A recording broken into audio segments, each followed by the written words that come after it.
Sa mga nawalan po ng pasok, kinumpirma na po ng Department of Education na magpapatupad ng makeup classes sa mga estudyante matapos ang sunod-sunod na suspension ng klase dahil sa epekto ng bagyo at habagat.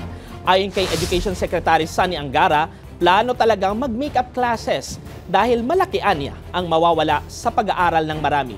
Bagamat hindi pa tiyak ang isang nationwide schedule, pero ayon sa DepEd, desisyon na ng mga paaralan kung kailan at paano ito gagawin. Pwedeng i-extend ang oras ng klase sa weekdays o magklase tuwing Sabado, depende sa kakayanan ng mga guro at estudyante.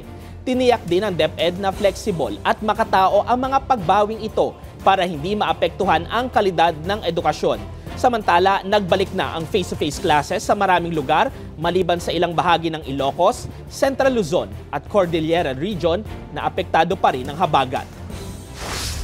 Yes, plano talaga natin mag-makeup classes dahil kung hindi natin gawin yan, masyadong malaki yung mawawala sa ating mga kabataan. Pwedeng dagdag lang na oras sa weekdays, pwede rin gawing sa Sabado. Depende rin yan, ititingnan din natin yung schedule ng mga teachers dahil gusto natin na nagpapahinga din yung ating mga teacher.